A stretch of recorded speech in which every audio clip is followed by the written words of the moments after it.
Alors, bonjour, voici la partie 3 du chapitre 4, des vidéos sur le chapitre 4. Alors, dans la partie 1, nous avions étudié le calcul d'intégrale directement à l'aide de formules de primitives. La partie 2, il s'agissait de l'intégration par partie qui nous permet d'obtenir l'intégrale d'un produit de fonction. Et la partie 3, donc le changement de variable dans une intégrale. En fait, vous l'avez déjà pratiqué, le changement de variable, de façon intuitive. Regardez, je vais vous donner deux exemples. Vous allez vous en rendre compte assez rapidement.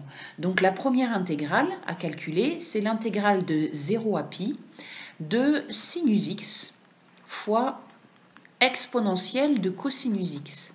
Je vous laisse réfléchir pour trouver la bonne formule de primitive afin de calculer cette intégrale et puis vous mettez sur play pour avoir la solution. Alors en fait ici vous voyez dès que vous avez exponentielle quelque chose vous pensez à la formule u' exponentielle u. Donc vous savez que les primitives de u' exponentielle u sont exponentielle u plus constante. Donc ici en fait intuitivement pour calculer cette intégrale vous faites le changement de variable grand U égale à cos x. Et vous en déduisez que u' c'est donc égal à moins sinus x. Ici, vous dites, ouïe aïe aïe, il me manque un moins. Bon, ben c'est pas grave, je vais multiplier et diviser par moins 1. Et ici, 1 sur moins 1, c'est moins 1. Je peux le sortir de l'intégrale.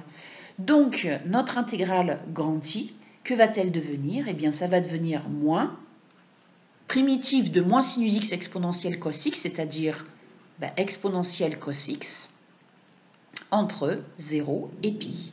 Ce qui donne moins borne du haut, moins borne du bas. Mettez bien les parenthèses pour ne pas vous tromper dans les signes. Cos pi, ça fait moins 1. D'accord? Donc, on obtient le résultat suivant. Grand I égale moins exponentielle moins 1, moins, donc plus exponentielle 1. Et ça c'est la cerise sur le gâteau, vous reconnaissez peut-être la formule du sinus hyperbolique. Vous vous rappelez? Le sinus hyperbolique de grand X, c'est exponentielle grand X moins exponentielle moins grand X sur 2. Donc ici, nous obtenons 2 fois le sinus hyperbolique de 1. Donc ça, c'était juste une parenthèse. Voilà donc la valeur de grand I. Donc vous voyez qu'en fait, intuitivement, on a fait un changement de variable ici. On a posé grand U égale cos x parce qu'on a reconnu la formule de primitive U' exponentielle U. Alors je vais vous donner un deuxième exemple. Vous allez calculer maintenant l'intégrale de 1 à e de ln de t à la puissance 4 sur t dt. Alors normalement, nous l'avions déjà rencontré, cette intégrale. Je vous laisse faire le calcul, mettre sur pause puis sur play pour obtenir le résultat. Alors ici, on voit que on peut appliquer la formule U' fois U alpha qui donne U alpha plus 1 sur alpha plus 1. Alors pourquoi? Parce que ça demande justement d'avoir des réflexes, donc de connaître par cœur ces formules de primitives et de dériver bien sûr. Ici, vous voyez que cette intégrale, vous pouvez écrire aussi que c'est 1 sur t fois ln de t à la puissance 4 dt. Et donc là, vous voyez très clairement que l'on va poser grand U égale à ln de t et que donc grand U' est égal à 1 sur t et on peut appliquer U' U puissance 4. Donc on obtient J égale crochet ln de t à la puissance 5 sur 5 entre 1 et e. Ce qui nous fait, si on met en facteur 1 cinquième, ln de t, ln de e à la puissance 5, borne du haut, moins ln de 1 à la puissance 5, moins borne du bas. ln de e, je vous rappelle que ça fait 1, 1 à la puissance 5, ça fait 1, moins ln de 1 qui fait 0. Donc, on obtient j égale 1 cinquième. Voilà donc un deuxième exemple d'intégrale que vous avez calculé en faisant intuitivement un changement de variable. Alors maintenant, que se passe-t-il quand on ne voit pas la formule? Parce que c'est ça en fait, c'est que là on a repéré la formule, les deux formules de primitives. Eh bien, nous allons à ce moment-là appliquer la formule du changement de variable. Alors, admettons que nous ayons une intégrale grand I à calculer de la fonction f de x dx sur l'intervalle AB, et puis on ne voit pas de formule de primitive, l'intégration par partie ne peut pas non plus s'appliquer. Mais on ressent bien que si on fait un certain changement de variable, et ça je vous expliquerai comment, entre guillemets, ressentir ce changement de variable, eh bien on va pouvoir faciliter le calcul de l'intégrale. Donc imaginons ici, hein, vous avez x, votre ancienne variable, et t, la nouvelle variable. Donc x est égal à phi de t. Alors, phi doit être absolument une fonction bijective. Bijective, pourquoi? Parce que comme on fait un changement de variable dans une intégrale, il faut avoir exactement l'exacte correspondance, si vous voulez, entre la variable x et la variable t. Donc à tout x, il correspond un seul t, et à tout t, il correspond un seul x. Sinon, bien votre nouvelle intégrale, avec la nouvelle variable t, ne va pas être égale à l'intégrale avec la variable ancienne, si je puis dire, x. Donc, si phi est bijectif, ça veut dire qu'elle admet une fonction réciproque, phi moins 1, et donc on peut exprimer aussi, si l'on souhaite, t en fonction de x. Autrement dit, la nouvelle variable en fonction de l'ancienne. Alors, admettons que A soit égal à phi de alpha et B, phi de bêta. Autrement dit, on peut aussi dire que alpha, c'est phi moins 1 de A et bêta, c'est phi moins 1 de B. D'accord? Voilà. Donc, quand on veut faire un changement de variable, on utilise une fonction bijective et pour obtenir la nouvelle intégrale suivant la variable t, qu'est-ce qu'il va falloir faire? Ici, le x, on va le remplacer par phi de t. D'accord? Donc, on va avoir f de phi de t ici. Le dx, c'est ça. Ça, il va falloir le rechercher parce que malheureusement, le dx n'est pas toujours égal à dt. Ça peut arriver dans quelques cas particuliers de changement de variable, mais c'est loin d'être souvent le cas. Et il va falloir aussi chercher les nouvelles bornes de l'intégrale. Alors, les nouvelles bornes, vous voyez, vous allez les obtenir ici. Ça va être alpha et bêta dans ce cas-là. Alors, pour dx, comment faire pour trouver l'expression de dx? Eh bien, vous avez sans doute vu en physique que lorsque vous avez x en fonction de t, vous pouviez aussi noter avec les différentiels dx sur dt égale à phi' de t. Et c'est grâce à cette notation de différentiel que vous obtenez l'expression de dx en fonction de dt. Donc, de là, il en découle que dx est égal à phi' de t dt. Donc dx égale à phi' de t dt. Vous avez ici les nouvelles bornes. À a, il correspond alpha et à b, bêta. Donc, voici comment vous faites votre changement de variable. L'ancienne variable x devient ici nouvelle variable t. X, on le remplace par phi de t. Dx, on le remplace par phi' de t dt. Et les bornes, ici, a devient alpha et b devient bêta. Alors maintenant, nous allons reprendre, vous savez, nos deux exemples précédents et nous allons appliquer le changement de variable. On l'avait fait intuitivement précédemment. Alors vous pouvez vous dire, oui, mais à quoi ça sert? On a réussi à les résoudre, ces deux intégrales, de façon intuitive. Pourquoi s'embêter à poser le changement de variable? En plus, ça a l'air d'être beaucoup plus compliqué. En fait, si je vous fais retravailler sur ces deux intégrales, c'est justement pour vous faire comprendre le changement de variable. Et comme ça, dans les cas plus compliqués, eh bien, ça vous paraîtra moins difficile. Alors donc, nous allons reprendre notre intégrale. Alors, c'était de 0 à pi, cos x, non, c'était sinus x fois exponentielle cos x, si mes souvenirs sont bons. Alors, c'est parti. Donc, hop, c'est donc, on a dit sinus x fois exponentielle cos x dx. Voilà. Et puis, la deuxième intégrale, c'était l'intégrale de 1 à e de ln de t à la puissance 4 sur t dt. Alors ici, quel va être le changement de variable? Eh bien, en fait, vous voyez bien que ce qui nous embête là-dedans, c'est le cosinus x qui est en exposant ici. Donc, on va poser le changement de variable t égale cosinus x.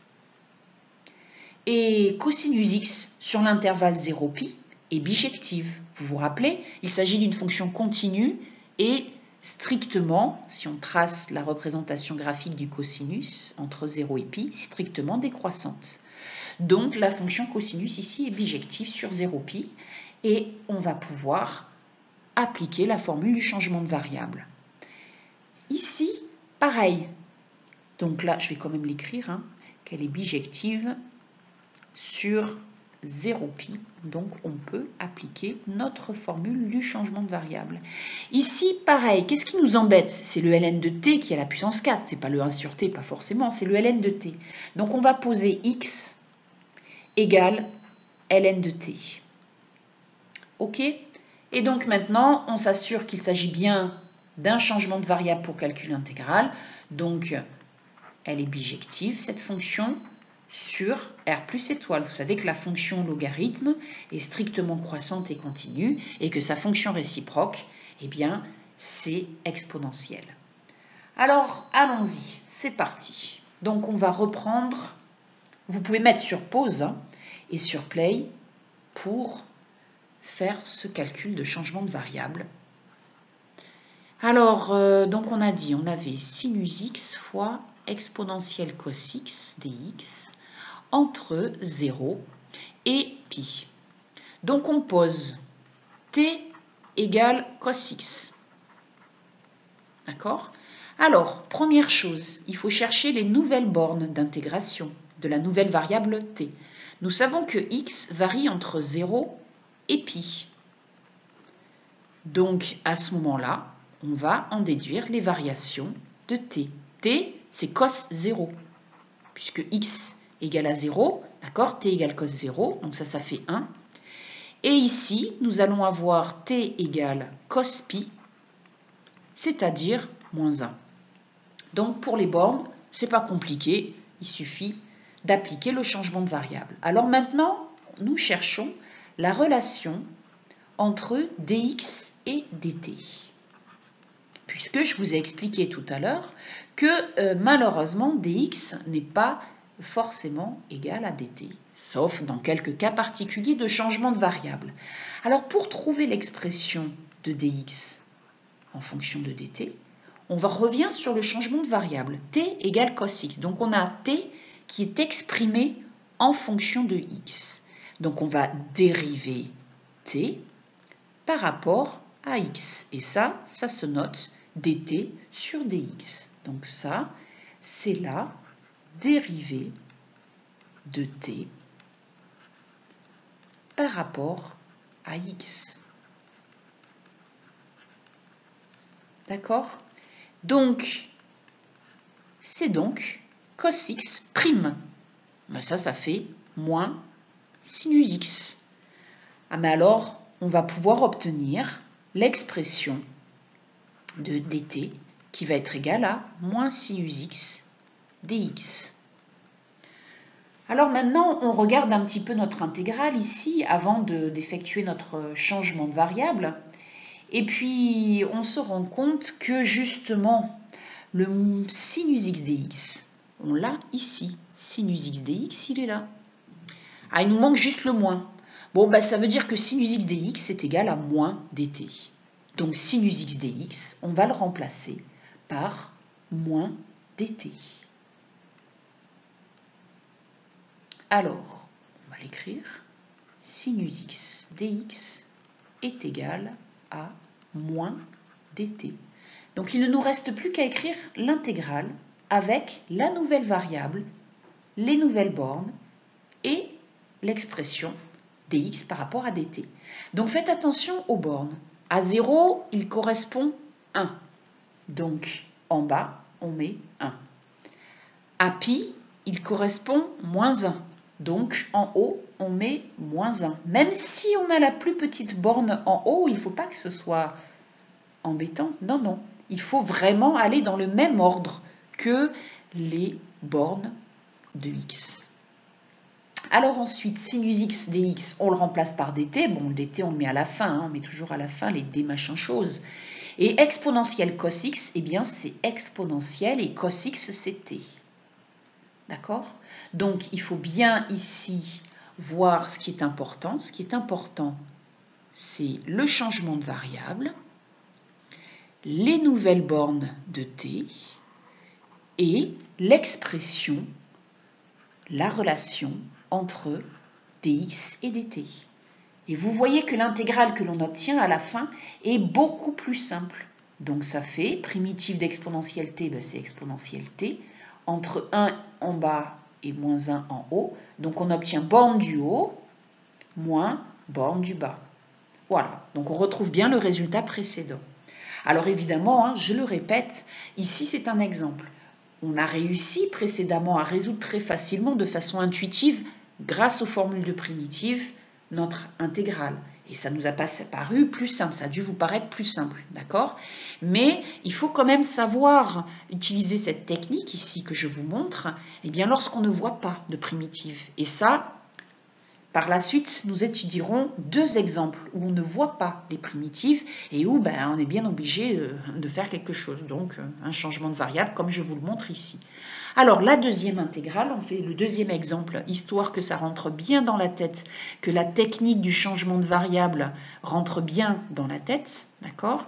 Donc voici la deuxième intégrale. Donc imaginons, vous n'avez pas du tout reconnu la fameuse formule du prime u alpha. Donc, vous allez poser, qu'est-ce qu'ils vous en mettent là-dedans? C'est le ln de t qui est la puissance 4. Donc, vous allez poser x égale à ln de t. D'accord? Alors, c'est parti. Les bornes. Allez, tout de suite, on recherche les nouvelles bornes. Donc, on a vu tout à l'heure qu'il s'agit d'une fonction bijective sur R plus étoile. Donc, il n'y a pas de souci. Allez, donc les anciennes bornes, t égale 1, t égale e. Alors, si t égale 1, x égale ln de 1, d'accord? C'est ça qu'on fait. Voilà. Et ça fait 0. Si t égale e, x égale ln de e, et ça fait 1. Alors maintenant, la relation entre dx et dt. Voilà, donc je réécris le changement de variable. On part du changement de variable. On a x en fonction de t. Donc on va dériver x par rapport à t. D'accord? Donc ça fait la dérivée de ln de t. Donc faites bien attention à l'ordre dx sur dt. On dérive x qui est fonction de t par rapport à t. Donc ça donne 1 sur t. Et donc, on obtient la relation entre dx et dt. Eh bien, dx va être égal à dt sur t. Voilà, donc on récapitule. Nous avons ici notre changement de variable, les nouvelles bornes et l'expression, la relation entre dx et dt. Allez, maintenant, passons à l'intégrale. Nous allons écrire le changement de variable. Donc, j égale l'intégrale. Faites bien attention, il faut bien mettre la borne du bas ici, c'est 1 quand l'intégrale est en t, et c'est 0 quand l'intégrale est en x. Donc ici, on va mettre 0. Ici, c'est e, ici, c'est 1. Donc on va mettre 1. ln de t à la puissance 4, c'est x à la puissance 4.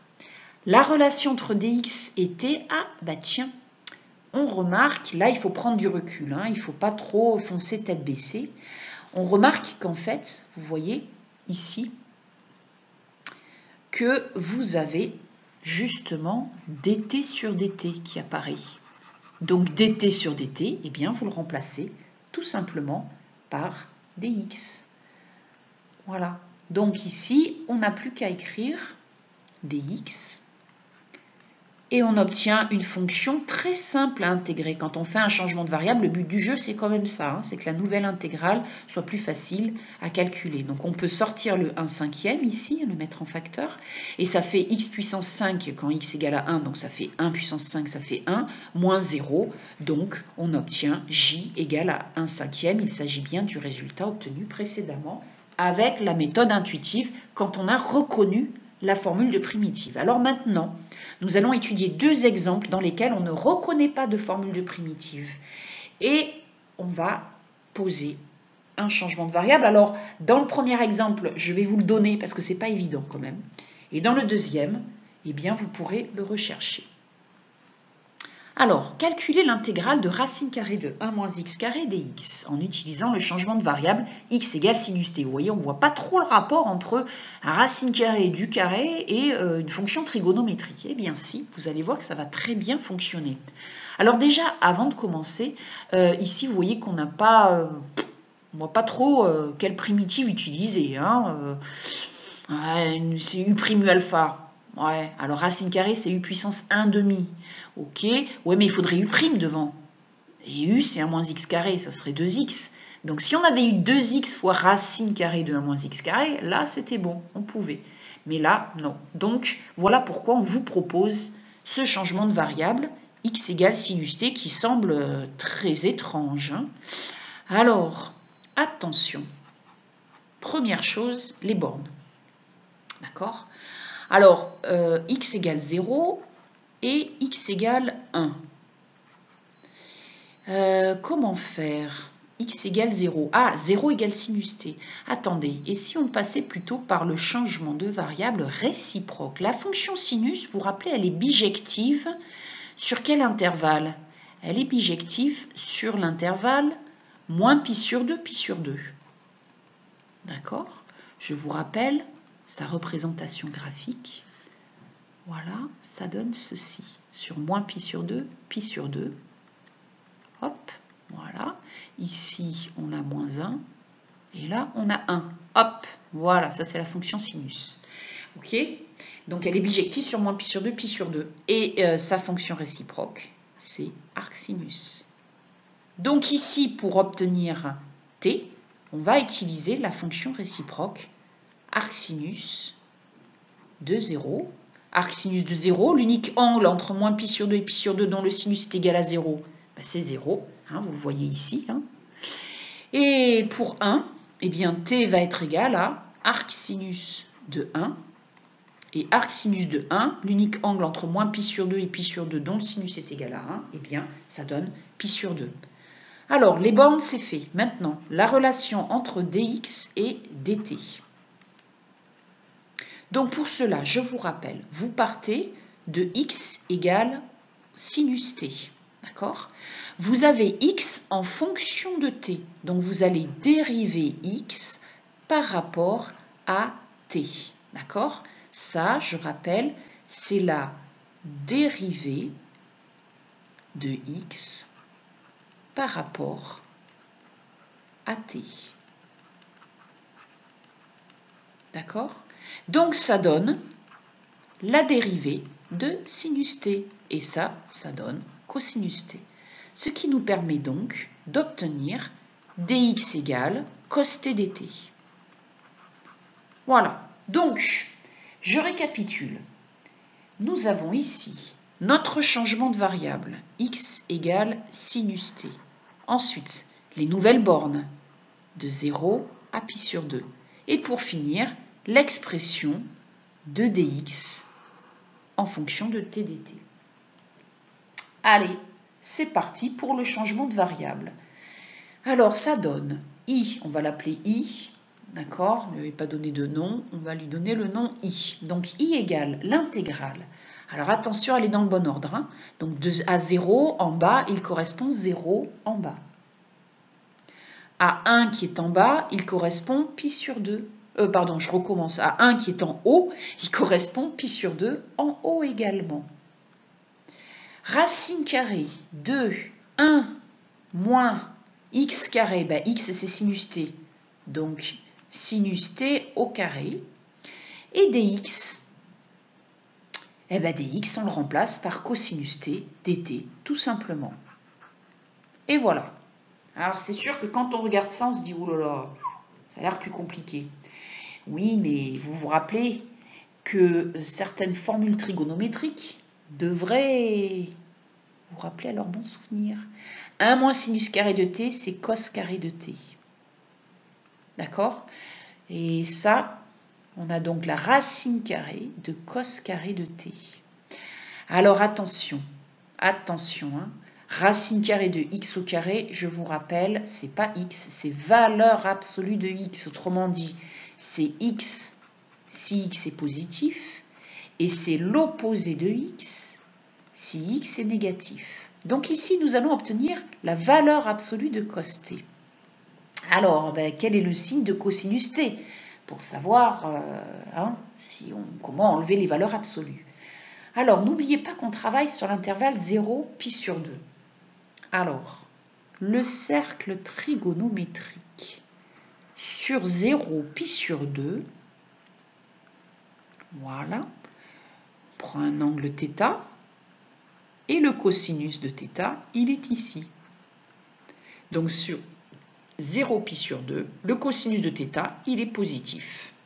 Donc, ici, on peut enlever les valeurs absolues et remplacer par cos t.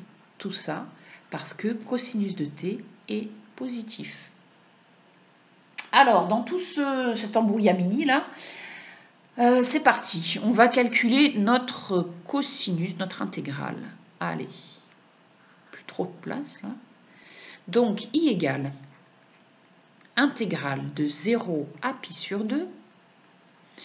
2, alors, cos t fois cos t, d'accord? On a cos t ici fois cos t, donc ça fait cosinus carré de t. Cosinus t au carré, c'est pareil. Voilà, on doit calculer ça. Aïe, alors on n'est pas mieux avancé parce que, U', U alpha, on ne peut pas, hein, il faudrait du sinus t devant. Et oui, mais c'est toujours pareil. On l'a calculé, cette intégrale, on l'a calculé 2 fois. Une fois au semestre 1, quand on avait les formules trigonométriques, et une fois au semestre 2, en fait, dans la partie 1 de ce chapitre. Et oui, parce que cos carré de t, je vous rappelle que c'est 1 plus cosinus de 2t, le tout sur 2, formule de linéarisation du cos carré. Alors le 1,5 ici, on va le sortir de l'intégrale, d'accord? Donc ça va donner 1,5, intégrale de 0 à pi sur 2, donc quand on factorise par 1,5, il va nous rester 1 plus cosinus de 2t. Voilà. Donc, I égale 1,5, crochet. Alors, primitif de 1, c'est t. Primitif de cos de 2t, c'est sinus de 2t sur 2. Ah oui, là, il faut connaître ces formules. Hein. Voilà. Donc, il n'y a plus qu'à, si je puis dire. Alors, grand I égale. Allez, je vous laisse finir le calcul ici. Moi, je vais gommer ce cercle trigonométrique qui nous gêne. Voilà, n'hésitez pas à mettre sur pause si parfois je vais trop vite. Et vous pouvez me poser des questions aussi sur Discord, par mail, d'accord? Voilà. Donc, borne du haut moins borne du bas, donc t égale pi sur 2, plus sinus de 2 pi sur 2, d'accord? 2 fois pi sur 2, ça fait pi. Le tout sur 2. Sinus pi, je vous rappelle, bon je l'ai effacé, plus qu'à le refaire. Ici, pi est là. Donc le sinus, c'est l'ordonnée de ce point. Donc ça fait 0. Donc ça, tac, ça fait 0. Et il ne nous reste plus que 1,5 fois pi sur 2, c'est-à-dire pi sur 4. Voilà le résultat que nous n'aurions pas pu obtenir sans ce changement de variable. Voilà. Allez, vous pouvez faire une pause si vous voulez, mettre sur pause. Et puis, allez, on passe à l'exercice suivant. C'est parti. Alors, l'exercice suivant. Toujours pareil, il s'agit d'une intégrale un peu compliquée à calculer avec les formules de primitives directes. Alors, on vous donne le changement de variable. J'aurais aimé vous le faire deviner. Bon, c'est trop tard, je l'ai écrit ici. Alors, en fait, maintenant, pourquoi on choisit t égale racine carrée de x? Autant, précédemment, j'aurais eu du mal à vous expliquer pourquoi, sauf en la faisant, vous êtes rendu compte qu'on tombait en fait sur 1 moins sinus carré de t, donc cos carré de t avec la racine qui partait, etc. Autant ici, c'est facile. En fait, pourquoi est-ce qu'on pose t égale racine carrée de x? Parce que c'est ce qui nous embête. C'est la racine, clairement, qui nous embête. Donc, on pose t égale racine carrée de x. Vous pouvez mettre sur pause et chercher la suite de cette intégrale. Elle n'est vraiment pas compliquée. Elle est plus facile que le premier exemple, que l'exemple précédent. Vraiment plus facile. Donc, moi, je vous conseille de mettre sur pause et de la chercher. Alors, les bornes. Donc, les bornes, x égale à 1, x égale à 3. Donc, ce sont les anciennes bornes. On cherche maintenant les nouvelles bornes. Donc t égale à racine carrée de 1. D'accord? C'est le changement de variable hein, ici. Donc ça fait 1. Et t égale racine carrée de 3. Qui fait racine carrée de 3. Donc voilà les nouvelles bornes. Alors ensuite, la relation entre dx et dt. C'est malin, j'ai mis dx et dx. Bon, on va vous chercher en même temps que je gomme. Hop. Voilà. Tac, tac. Voilà. Donc vous partez du changement de variable. D'accord? Le voici, le changement de variable. Vous partez du changement de variable et vous avez t en fonction de x. Donc vous dérivez t par rapport à x. D'accord? Donc c'est la notation dt sur dx. On dérive t par rapport à x. Donc c'est la dérivée de racine carrée de x qui fait 1 sur 2 racine carrée de x. Donc finalement, on obtient que dt est égal à dx sur 2 racine carrée de x. Voilà, donc je récapitule. Nous avons ici le changement de variable, les nouvelles bornes et l'expression de dx en fonction de dt ou dt en fonction de dx, comme vous voulez. Allez, donc maintenant, nous allons faire notre calcul. Nous allons écrire notre intégrale avec la nouvelle variable t. Donc, i égale intégrale. Alors, de 1 à 3, donc à 1, il correspond 1.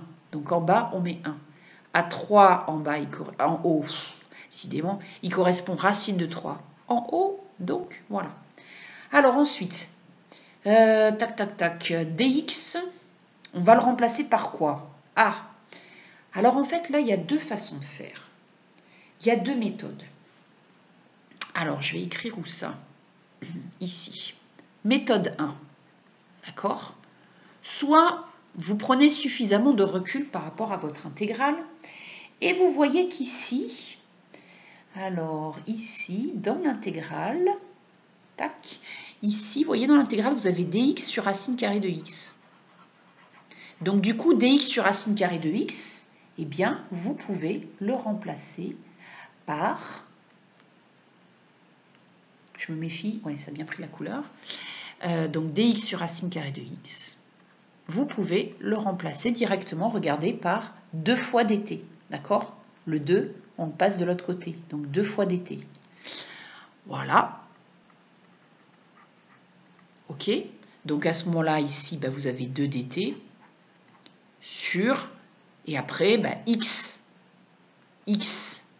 bah, x, pour l'obtenir, il suffit d'écrire le changement de variable réciproque. C'est t carré. Donc t carré plus 1. Voilà, donc première méthode, vous avez pris du recul et vous voyez ici dans l'intégrale, vous avez dx sur racine carrée de x. Imaginons que vous ne l'aviez pas vu. D'accord? Méthode 2. Vous n'avez pas vu ce dx sur racine carrée de x ici. Donc vous partez de dt égale à dx sur 2 racine carrée de x. Et vous dites, mince, c'est pas dt que je veux, c'est dx égale en fonction de t. Bon, ok. Donc à ce moment-là, vous écrivez que dx, c'est égal à 2 racine carrée de x fois dt. D'accord? Mais là, vous dites, ah mince, j'ai du x. Moi, je veux plus de x. Je veux une intégrale avec que du t. Ça, c'est important. Hein. Quand vous faites votre changement de variable, votre nouvelle intégrale, elle doit être en fonction de la nouvelle variable. Ici, c'est t. Donc, il faut que du t. D'accord? Donc, vous réfléchissez et vous dites, ah mais oui, racine carrée de x, c'est t. C'est mon changement de variable, ça. Racine carrée de x, je peux le remplacer par t. Donc, j'obtiens que dx, c'est égal à 2t dt. D'accord? Et donc, de là, vous écrivez votre nouvelle intégrale. C'est donc l'intégrale de 1 à racine carrée de 3 de dx que vous remplacez par 2t dt. Et au dénominateur, racine de x, c'est t, facteur de t carré plus 1. Et à ce moment-là, vous voyez que vous pouvez simplifier par t et vous retrouvez l'intégrale ici obtenue dans la première méthode. Voilà, donc vous pouvez toujours vous débrouiller. Alors maintenant, c'est parti. Enfin, quand l'intégrale est suffisamment facile quand même, hein, parce qu'il peut y avoir des exercices plus compliqués, je vous l'avoue. Alors le 2 ici, coefficient, on peut le sortir de l'intégrale. Donc 2 fois intégrale de 1 à racine carrée de 3 de dt sur t carré plus 1. Et là, si vous avez vos formules en tête, vous reconnaissez la dérivée d'arc tangente. Voilà, arc tangente t entre 1 et racine carrée de 3, ce qui donne i égale 2 fois borne du haut moins borne du bas. Oups, voilà. Arc tangente racine de 3, bon bah là vous pouvez utiliser la machine à calculer en mode radian pour avoir les valeurs exactes. Hein.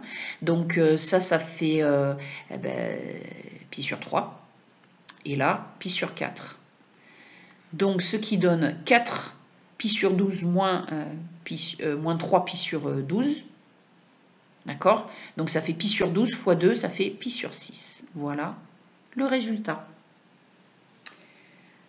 Allez, cette vidéo est maintenant terminée. Vous allez pouvoir faire plein d'exercices sur le sujet. Un petit récapitulatif. Donc vous avez une intégrale à calculer. Vous ne voyez pas du tout de formule primitive. L'intégration par partie, vous essayez, ça ne marche pas. D'accord? Donc vous, par contre, pressentez un certain changement de variable. Soit parce qu'il y a plein de racines carrées, tiens, ou plein de logarithmes, ou plein de cos x. Enfin, il faut... Ouais, enfin bref, voilà, donc vous faites votre changement de variable. X égale phi de t. Alors vous pouvez aussi avoir t égale à psi de x, hein. Vous pouvez avoir l'un ou l'autre hein, comme changement de variable. Hein. Si vous regardez les exemples précédents, voilà, il peut y avoir plusieurs types de changements de variable. Donc ici, vous cherchez d'abord les bornes, d'accord? Donc x égale a, t, vous voulez t, donc il faut la fonction réciproque, hein, là. Hein. Donc phi moins 1 de a, phi moins 1 de b ici. La relation entre dx et dt, vous partez du changement de variable x égale phi de t, donc vous avez x en fonction de t, donc vous cherchez la dérivée de x par rapport à t, qui se note dx sur dt, et ça c'est la dérivée de phi, ça fait phi prime de t, donc dx égale à phi prime de t dt, et voilà donc votre intégrale. Voilà, donc c'est pareil ici, lorsque vous posez t égale à psi de x. Alors, ne vous collez pas trop à ces formules-là, hein, qui peuvent sembler un peu barbares. Je vous conseille plutôt de travailler les 4 exercices qu'on a étudiés ensemble dans cette vidéo. Et normalement, avec le soutien et les nouveaux exercices, vous devriez y arriver. Allez, une petite récréation. Un quiz musical. Et oui, quel est l'interprète et le titre de cette chanson que je vous joue à la guitare? Alors, j'ai fait exprès cette fois-ci de choisir une musique actuelle quand même. Déjà, rien que le début, si vous ne connaissez pas, c'est foutu. Je vous laisse écouter.